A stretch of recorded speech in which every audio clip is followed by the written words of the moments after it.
There was Karen, shrieking at the top of her lungs as 2 county inspectors hauled box after box of evidence out of the HOA office. The lake behind her house, once pristine, was now a stagnant, poisoned swamp.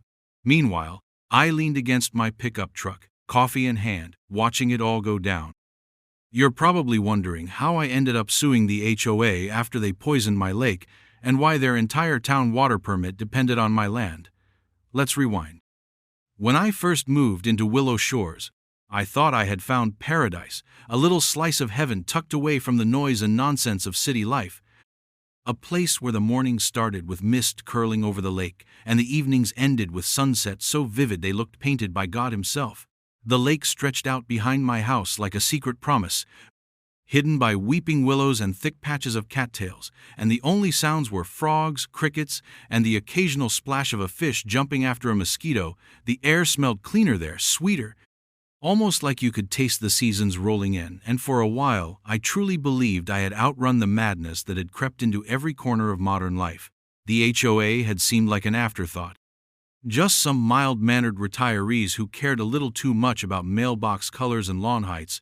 I did not even bother attending the first few meetings, too busy setting up my workshop, clearing out the old dock, and repairing the little aluminum boat that came with the property. The first notice came tucked inside my mailbox like a love letter from a stalker. Printed on crisp white paper with a Willow Shores HOA logo at the top and a tone so condescending it practically dripped off the page, notice of concern regarding aquatic feature maintenance, it read, and I frowned, standing in my driveway, while the autumn breeze rattled the leaves around my boots. Apparently, my section of the shoreline was obstructed by unauthorized natural debris, which in normal English meant driftwood and fallen branches. I shook my head and tossed it onto the passenger seat of my truck, figuring it was just bored neighbors looking for something to control. The second notice arrived a week later, this one about aquatic weed overgrowth and the potential negative impact on community aesthetics and property values. I stared at it for a long moment, the words spinning like leaves in a gutter, because anyone with eyes could see that the lake was supposed to have weeds along the shore. It was a natural buffer zone, good for the fish, good for the frogs, good for the water quality. It was a living, breathing thing, not a chlorinated swimming pool, but clearly the HOA had different ideas. I figured I would attend the next meeting, explain the basics of ecology to them, and settle the matter like reasonable adults. That was the plan anyway. But life has a funny way of laughing at plans. I showed up at the Willow Shores Community Hall on a rainy Thursday evening with a folder full of articles printed from the State Wildlife Agency website, only to find that the meeting had already happened, and according to a tiny handwritten sign taped to the locked door, it had been rescheduled to an earlier time with no notice given. I stood there dripping on the steps, feeling the first real flicker of suspicion light somewhere deep inside my gut. It was not just about the weeds. It was not about the lake looking pretty for the HOA newsletter. There was something else here. Something no one was saying out loud. A few weeks later, I was cleaning out the old tool shed when I stumbled across a bundle of dusty file boxes tucked behind a stack of cracked fishing poles and rusty tackle boxes. The previous owner, Old Man Carter, had died without any family, and I guess the real estate agent had not bothered cleaning everything out. Curious. I pried open the nearest box and started leafing through yellowed papers, old tax assessments, property surveys, permits dating back to the 1950s, Verstabletation 2007s. It was all fascinating in the way abandoned history always is. But one folder caught my eye, thicker than the others, labeled simply Water Rights. My fingers went cold as I flipped through it. Page after page of legal language, county seals, signatures, and something even more shocking, tucked inside a cracked manila envelope, was an original copy of the Willow Shores Water Access Permit, issued in 1954. It outlined how the town's water lines pulled from the underground aquifer that fed the lake, and that access had been granted specifically through easements tied to my land. Not the common areas, not the public parks. My land. I read it 3 times to be sure, cross-checking it against the more modern maps I had picked up when I moved in. It was all there in black and white, but without permission from whoever owned my parcel, the entire town's water usage could technically be challenged, restricted, or even shut down. I sat back on the dusty floor of the shed and stared at the sagging roof beams overhead, heart thudding, understanding now why the HOA was so interested in managing my part of the shoreline. It was not about aesthetics, it was about control, about legal leverage, about putting a leash around the one piece of property that could choke their precious water supply, and maybe more importantly, about hiding the fact that they had built and expanded without properly updating the original agreements. I closed the folder carefully and carried it inside like it was made of nitroglycerin over the next few days. I made copies of everything, scanned it, uploaded it to 3 separate cloud storage accounts under fake names, printed hard copies that I locked in a fireproof safe under my bed, paranoia maybe, but justified, because I knew if word got out that I held the keys to the town's water, there would be no end to the games these HOA types would play, and right on cue, more notices started appearing. Failure to comply with shoreline aesthetic standards, unauthorized vegetative growth, potential hazardous aquatic conditions, each one ratcheting up the language, layering threats of fines, remediation fees, even forced compliance. I ignored them, kept my head down, pretended to be just another grumpy old homeowner, too stubborn or too lazy to rake his shoreline. But inside, I was watching, waiting, documenting every move they made, because I knew now that they were coming, and I knew something else too. They thought they were playing a simple game of petty HOA politics, but they were playing it on land that held the beating heart of Willow Shores itself. And when the time came to pull that ace from my sleeve, it was not going to be a fair fight, it was going to be a reckoning. The first sign that something was wrong came with the smell. It started early one morning while I was fixing a loose board on the dock, a sharp chemical tang that hung heavy in the air, sour and artificial. Like a swimming pool left out to rot in the sun, I stood up slowly, scanning the shoreline. The mist rising off the water carried a sickly sheen. Faint rainbows skimming across the surface where none should have been. My gut twisted as I kicked the skiff free and pushed out into the shallows, paddling slowly along the edge of my property. Minnows darted sluggishly under the boat, some already floating belly up, and strands of what had once been healthy lakeweed now drooped gray and slimy like rotting hair. But I did not need a lab test to know that something had been dumped into the water, something bad, something that did not belong. I cursed under my breath and rowed harder, anger building with every stroke. By the time I reached the neighbor's dock 2 houses down, it was clear the whole shoreline was affected. Even the ducks looked confused, circling aimlessly in the polluted water. When I pulled back onto my own shore, there was a bright orange notice fluttering under a rock by my front steps, taped over the latest HOA violation letter like a trophy.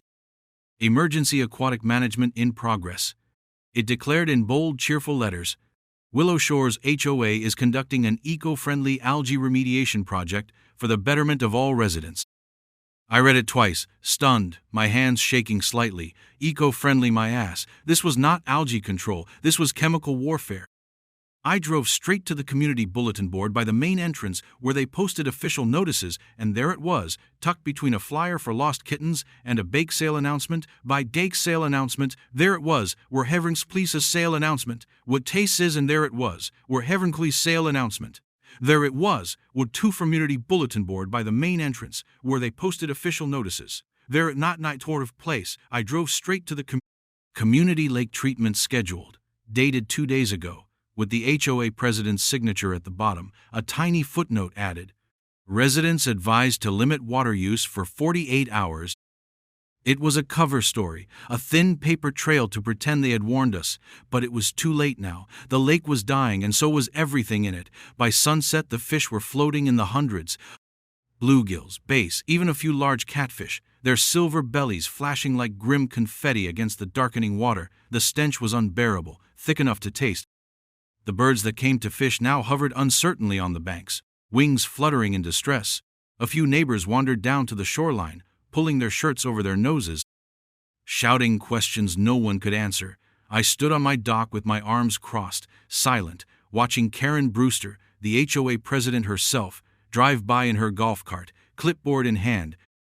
Pretending not to notice the devastation, the next morning the news trucks showed up, vans with satellite dishes parked half on the sidewalks, reporters in neat jackets wading into the mess with their cameras rolling.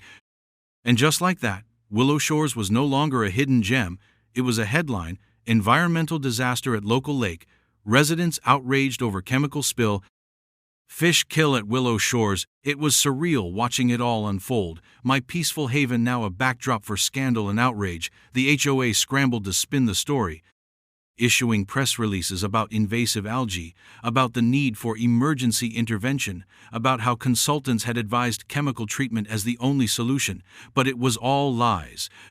I knew it, and worse, they had done it without proper permits, without notifying the county environmental office, without following even the most basic regulations, and now the lawsuits were starting to fly.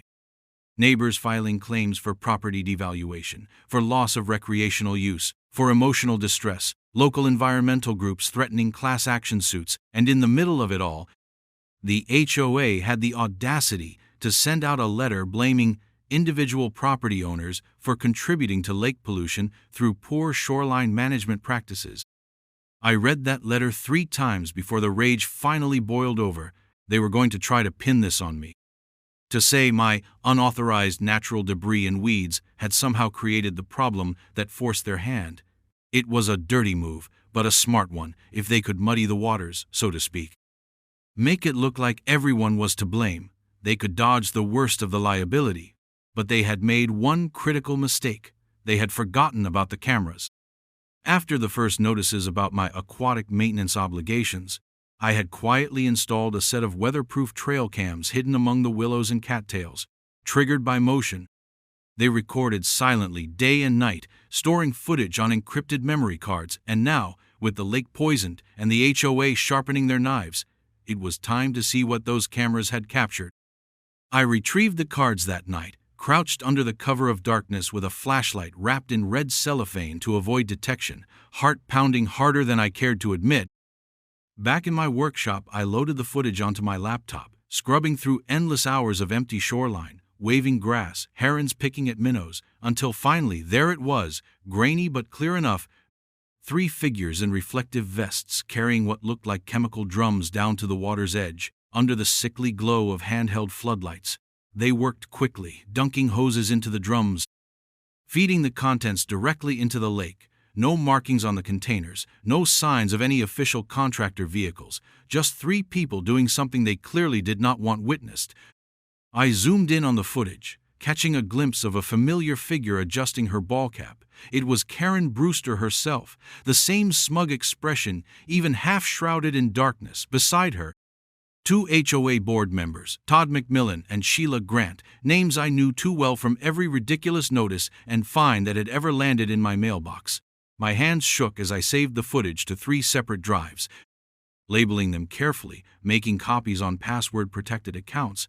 I knew better than to keep only 1 copy, not with the stakes this high. By the time I finished, it was nearly dawn, and the birds were beginning to stir restlessly in the trees.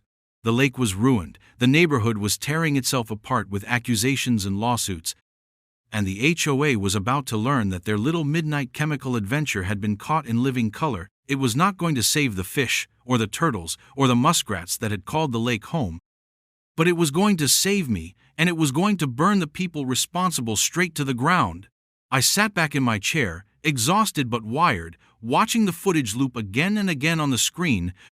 Karen Brewster, president of the Willow Shores HOA, smiling as she poured death into the water, not knowing that somewhere, tucked into the reeds and shadows, a little hidden camera had been watching her the whole time. It started slow, like a crack forming in a frozen lake, subtle at first but growing louder and sharper with every passing day. The first hint came when I overheard Mrs. Blank Cranston from 2 houses down gossiping on her porch while I walked past, her voice pitched just high enough to carry, "I heard it was him, you know, let the weeds get out of control, choked the lake, made it go bad." I kept walking, face blank, heart hammering, pretending I had not heard a thing, but inside I knew exactly what was happening. The HOA was making their move, building a new story, one where I was the villain, the root of all their problems. The next day it got worse. A certified letter arrived, thick and heavy as a tombstone.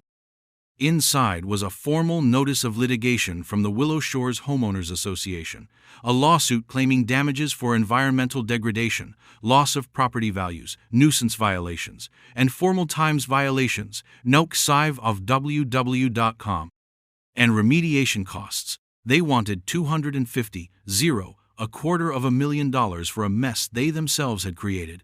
I sat on my porch, staring at the papers. The lake glinting sickly behind me, the stink of dead fish still riding the warm breeze, the audacity of it almost made me laugh, almost, but I knew better than to underestimate them.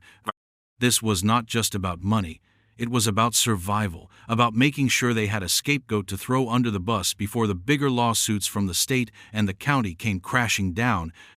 The next few weeks were a blur of escalating nonsense. Anonymous letters stuffed into my mailbox, accusing me of being a negligent property owner. Flyers taped to the community bulletin boards, warning residents about individuals responsible for recent lake contamination. The real kicker was the emergency HOA meeting where they formally voted to expel me from the association, citing gross violations of community trust and environmental stewardship. I was not even allowed to attend, just a letter afterward informing me of their decision, as if it carried any legal weight, but the damage was done. Neighbors who used to wave now turned away. Whispers followed me at the gas station, cold stares at the post office. Even the local grocery clerk hesitated before bagging my items. It was a small town, and small towns love a villain almost as much as they love a scandal. I could feel the weight of it pressing down on me, thick and sticky as the algae now rotting along the lake banks. But I kept my head down, working quietly, methodically, stacking the bricks of my defense one by one, because while they were busy building their lies, I was building something stronger, something they could not knock over with rumors and kangaroo court rulings. I hired a lawyer, a real one, not some cut-rate local who played golf with the HOA board, but a bulldog environmental attorney from the city named Cole Simmons, who smelled blood the minute he saw the footage from my cameras. We spent long evenings going over every detail, every false notice, every chemical dumping frame, every contradiction between their public statements and the evidence in my files, and meanwhile, I kept collecting more.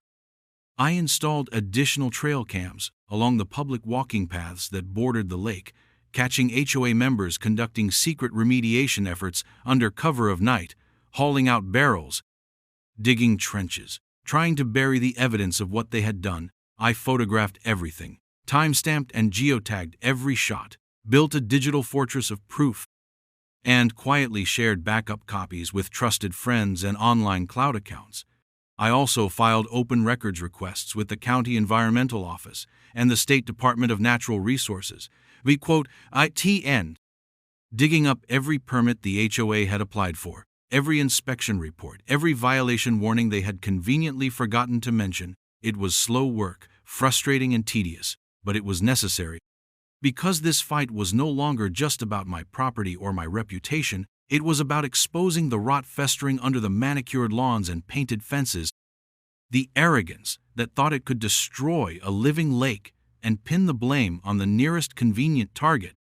It came to a head when the local newspaper finally ran a story titled "Willow Shores Resident Sued for Lake Disaster," complete with a grainy photo of my house and a quote from Karen Brewster herself about individuals whose reckless disregard for environmental standards created catastrophic consequences. I read it over my morning coffee, anger simmering under the surface, but I did not call the paper to scream or write an angry letter to the editor. I did not storm into a meeting demanding apologies.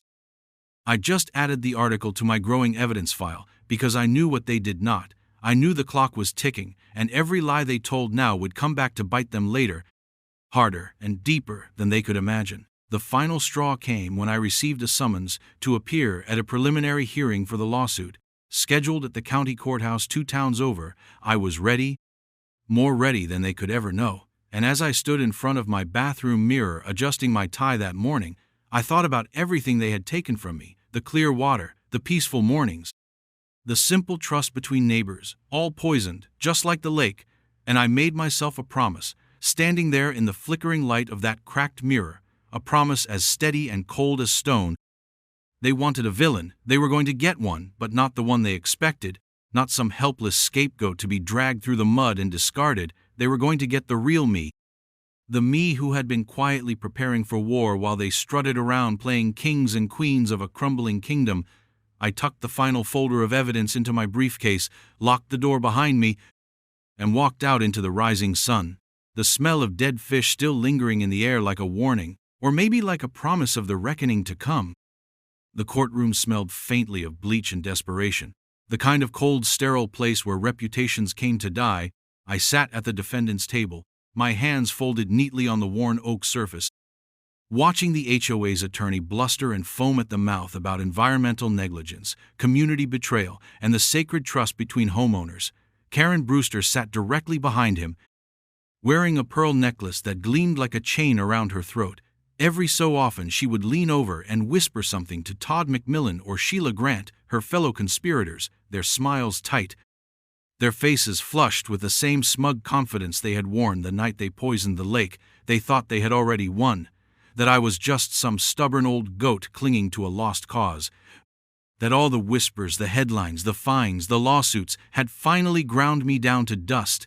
They thought this hearing was just a formality before the final burial. Poor foolish souls. I waited patiently, letting their lawyer drone on for nearly 30 minutes, building their sandcastle of lies higher and higher. The judge, a heavy-set man with tired eyes and an impatience for nonsense, finally cut him off with a terse wave of his hand. "Mr. Lawson, do you have a response to these allegations?" he asked, voice bored, already half convinced of my guilt. I rose slowly, smoothing my jacket, picking up the first binder of evidence I had prepared. My voice was calm, clear, cutting through the courtroom like a saw through rotten wood. "Your Honor, I would like to introduce Exhibit A into evidence," I said, handing the bailiff the binder. Inside were still images, high-resolution captures from my hidden trail cameras. Each photo neatly time-stamped, geotagged, labeled. The judge flipped through them as I spoke. "These images show members of the Willow Shores HOA board, including Miss Brewster, Mr. McMillan, and Miss Grant, illegally applying chemical agents to the lake without permits, without protective equipment, and without any oversight."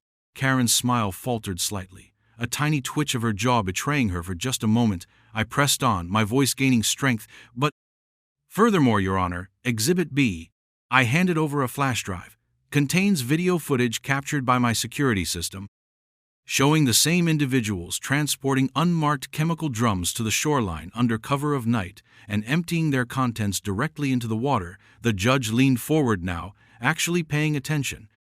The HOA attorney sputtered something about the legality of surveillance, but the judge waved him off. "Property owner has the right to secure his own land. Proceed," he said. I nodded, heart pounding but steady. "Exhibit C," I continued, lifting another binder, "is a compilation of county and state environmental regulations that require proper permitting for any chemical treatment of natural water bodies, none of which the HOA acquired.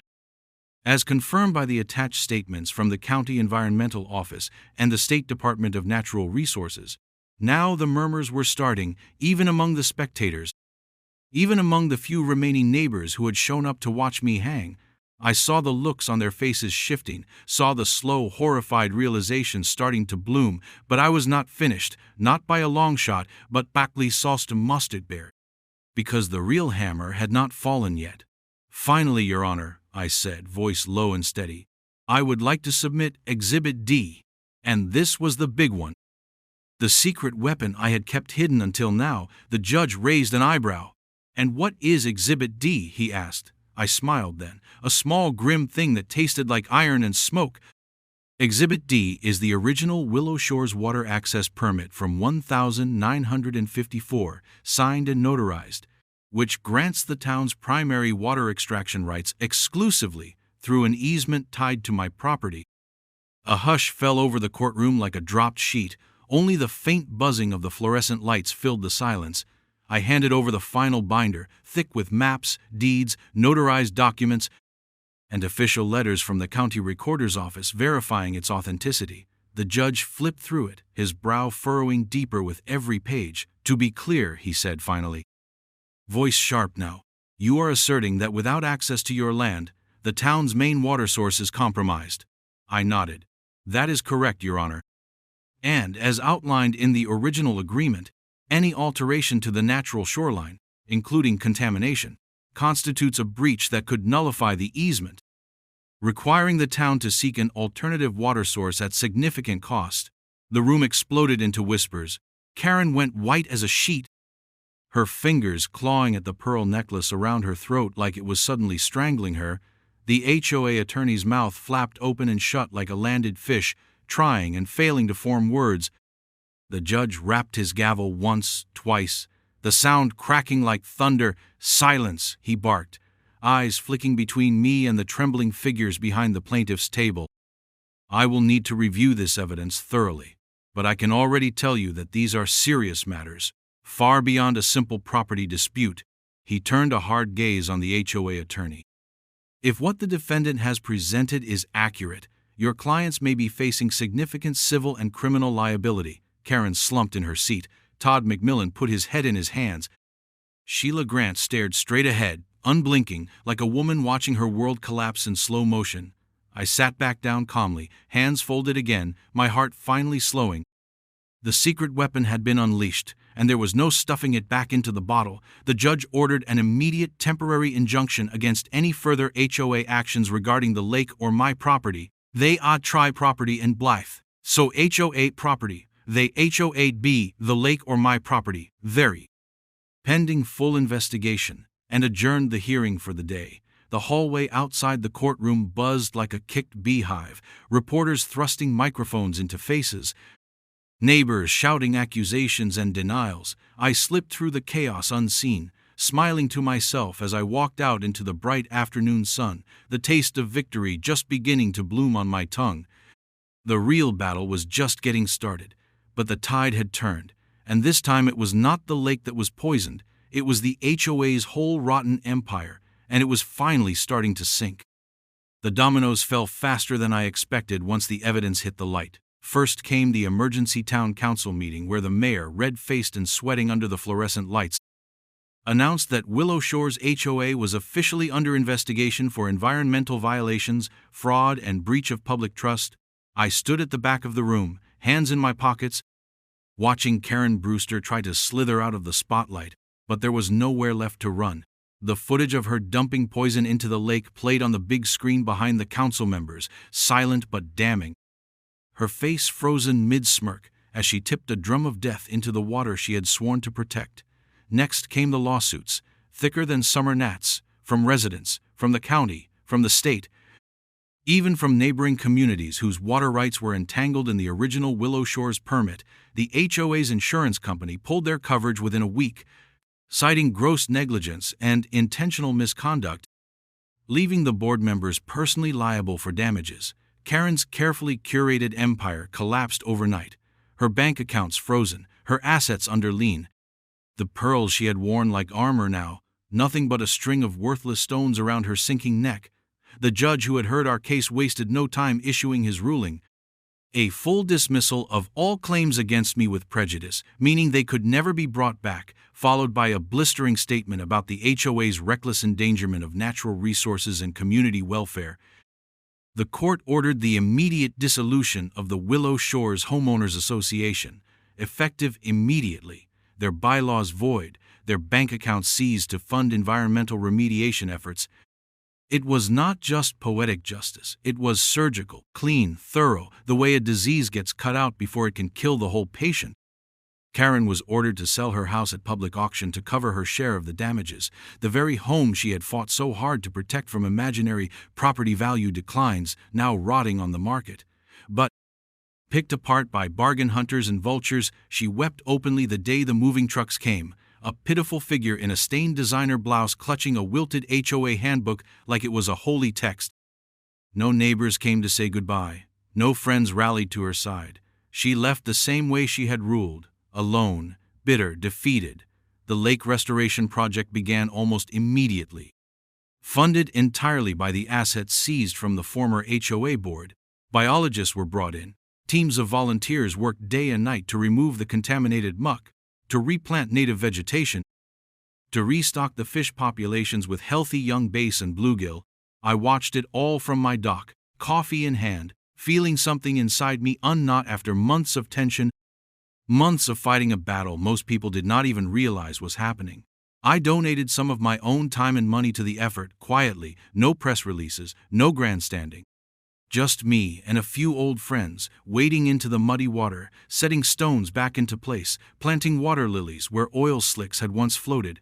The day the restoration team declared the project complete, I did something I had dreamed about since the first sickly rainbow shimmered across the water all those months ago.